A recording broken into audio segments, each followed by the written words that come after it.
Raden Ajeng Kartini, tanggal 21 April tahun 1879 sampai 17 September tahun 1904, atau sebenarnya lebih tepat disebut Raden Ayu Kartini adalah seorang tokoh Jawa dan pahlawan nasional Indonesia. Kartini dikenal sebagai pelopor kebangkitan perempuan Nusantara. Ia adalah seorang aktivis Indonesia terkemuka yang mengadvokasi hak-hak perempuan dan pendidikan perempuan. Ia dilahirkan dalam keluarga bangsawan Jawa di Hindia Belanda, sekarang Indonesia. Setelah bersekolah di sekolah dasar berbahasa Belanda, ia ingin melanjutkan pendidikan lebih lanjut. Tetapi perempuan Jawa saat itu dilarang mengenyam pendidikan tinggi. Ia bertemu dengan berbagai pejabat dan orang berpengaruh, termasuk J.H.A. Bendanon, yang bertugas melaksanakan kebijakan etis Belanda. Setelah kematiannya, saudara perempuannya melanjutkan pembelaannya untuk mendidik anak perempuan dan perempuan. Surat-surat Kartini diterbitkan di sebuah majalah Belanda dan akhirnya, pada tahun 1911, menjadi karya, Abis Gelap Terbitlah Terang, Kehidupan Perempuan di Desa, dan Surat-surat Putri Jawa. Ulang tahunnya sekarang dirayakan di Indonesia sebagai Hari Kartini untuk menghormatinya, serta beberapa sekolah dinamai menurut namanya dan sebuah yayasan didirikan atas namanya untuk membiayai pendidikan anak perempuan di Indonesia. Dia tertarik pada mistisisme dan menentang poligami. Raden Ajeng Kartini berasal dari kalangan priyayi atau kelas bangsawan Jawa. Ia merupakan putri dari Raden Mas Adipati Aryo Sosroningrat, seorang patih yang diangkat menjadi Bupati Jepara segera setelah Kartini lahir. Kartini adalah putri dari istri pertama, tetapi bukan istri utama. Ibunya bernama Emma Nasirah, putri dari Nyai Haji Siti Aminah dan Kiai Haji Madirono, seorang guru agama di Telukawur, Jepara. Dari sisi ayahnya, silsilah Kartini dapat dilacak hingga Hamengkubuwono V. Garis keturunan Bupati Sosroningrat bahkan dapat ditilik kembali ke istana kerajaan Majapahit. Semenjak Pangeran Dangirin menjadi Bupati Surabaya pada abad ke-18, nenek moyang Sosroningrat mengisi banyak posisi penting di Pangrep Raja. Ayah Kartini pada mulanya adalah seorang wedana di Mayong. Peraturan kolonial waktu itu mengharuskan seorang bupati beristrikan seorang bangsawan. Karena Emma Nasirah bukanlah bangsawan tinggi, maka ayahnya menikah lagi dengan Raden Ajeng Wuryan Murjam keturunan langsung Raja Madura. Setelah perkawinan itu, ayah Kartini diangkat menjadi bupati di Jepara menggantikan kedudukan ayah kandung R.A. Wuryan, R.A.A. Citrawikromo. Kartini adalah anak kelima dari 11 bersaudara kandung dan tiri. Dari kesemua saudara sekandung, Kartini adalah anak perempuan tertua. Kakeknya, Pangeran Aryo Condronegoro keempat, diangkat bupati dalam usia 25 tahun dan dikenal pada pertengahan abad ke-19 sebagai salah satu bupati pertama yang memberi pendidikan barat kepada anak-anaknya. Kakak Kartini, Sosro Kartono, adalah seorang yang pintar dalam bidang bahasa. Sampai usia 12 tahun, Kartini diperbolehkan bersekolah di Ropiselagere School ELS. Di sini antara lain Kartini belajar bahasa Belanda. Oleh orang tuanya, Kartini dijodohkan dengan Bupati Rembang, KRM. Adipati Aryo Singgi Jojo Adiningrat, yang sudah pernah memiliki 3 istri. Kartini menikah pada tanggal 12 November tahun 1903. Suaminya mengerti keinginan Kartini dan Kartini diberi kebebasan dan didukung mendirikan sekolah wanita di sebelah timur pintu gerbang kompleks kantor Kabupaten Rembang, atau di sebuah bangunan yang kini digunakan sebagai gedung pramuka. Sekolah Kartini, Kartini School, 1918. Anak satu-satunya, Susalit Jojo Adiningrat, lahir pada tanggal 13 September tahun 1904. Beberapa hari kemudian, tanggal 17 September tahun 1904, Kartini meninggal pada usia 25 tahun. Kartini dimakamkan di Desa Bulu, Kecamatan Bulu, Rembang. Berkat kegigihan Kartini, belakangan didirikan sekolah wanita oleh Yayasan Kartini di Semarang pada 1912, dan kemudian di Surabaya, Yogyakarta, Malang, Madiun, Cirebon dan daerah lainnya. Nama sekolah tersebut adalah Sekolah Kartini. Yayasan Kartini ini didirikan oleh keluarga Van Deventer, seorang tokoh politik etis. Meski tidak sempat berbuat banyak untuk kemajuan bangsa dan tanah air, Kartini mengemukakan ide-ide pembaruan masyarakat yang melampaui zamannya melalui surat-suratnya yang bersejarah.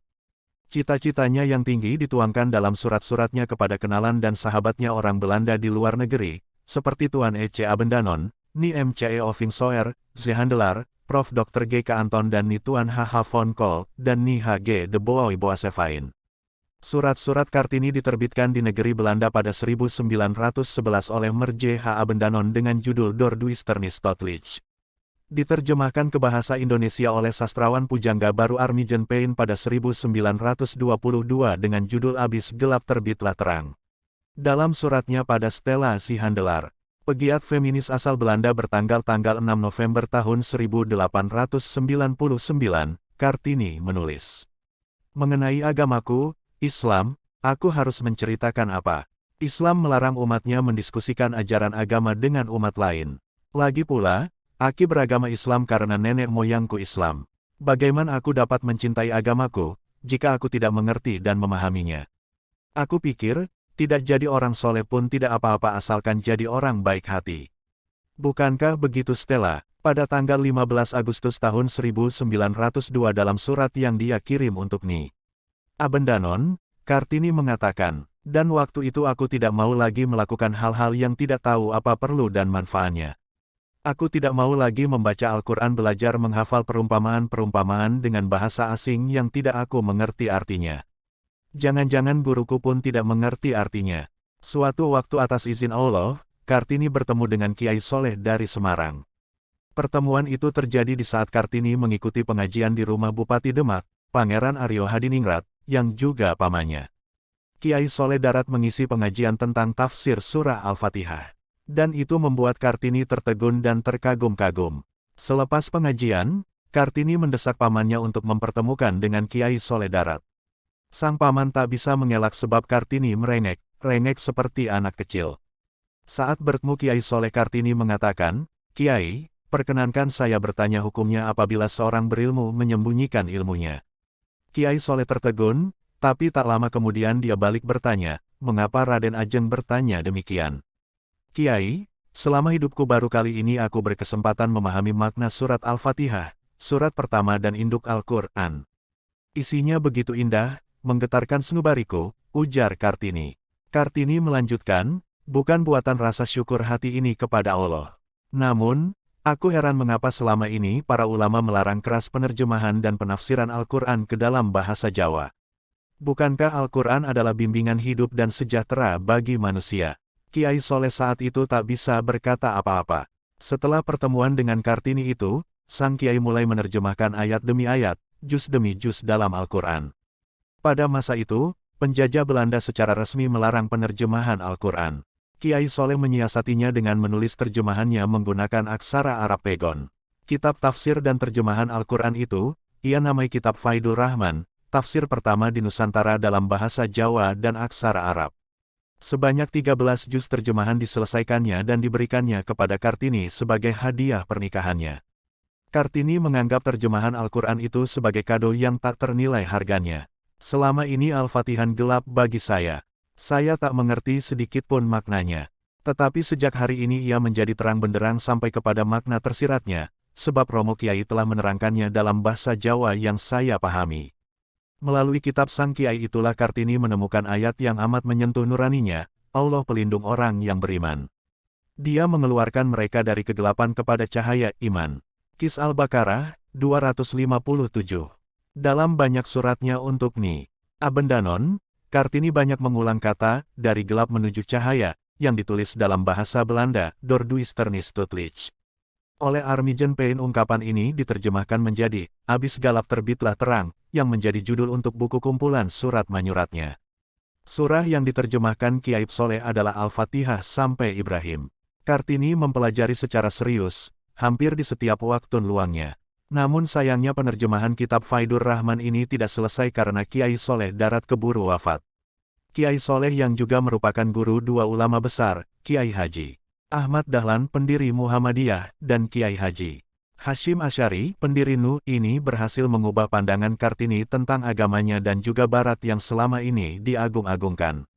Pada suratnya untuk Ni Abendanon yang bertanggal 27 Oktober tahun 1902, Kartini menuliskan, "Sudah lewat masanya, semula kami mengira masyarakat Eropa itu benar-benar terbaik, tiada taraf. Maafkan kami, Apakah ibu menganggap masyarakat Eropa itu sempurna? Dapatkah ibu menyangkal bahwa di balik yang indah dalam masyarakat ibu terdapat banyak hal yang sama sekali tidak patut disebut peradaban? Tidak sekali-kali menjadikan murid-murid kami sebagai orang setengah Eropa, atau orang Jawa ke barat-baratan. Dalam suratnya kepada Ni Van Col, tanggal 21 Juli 1902, Kartini juga menulis, "Saya bertekad dan berupaya memperbaiki citra Islam, yang selama ini kerap menjadi fitnah. Semoga kami mendapat rahmat, dapat bekerja membuat agama lain memandang Islam sebagai agama yang disukai." Lalu dalam suratnya ke Ni Abendanon, bertanggal 1 Agustus tahun 1903, Kartini menulis, "Ingin benar saya menggunakan gelar tertinggi, yaitu hamba Allah." Setahun setelahnya, pada tanggal 17 September tahun 1904 Kartini kembali ke haribaan ilahi. Semoga Allah merahmatinya dan juga gurunya, Kiai Soleh Darat. Sumber, Muhammad Husnil. Jalan Kartini Temukan Islam, Historia.id, Teguh Setiawan, Kartini dan Islam, Republika.co.id, Tim Menyansof, Kartini dan Kiai Soleh Darat, Sarkup.com.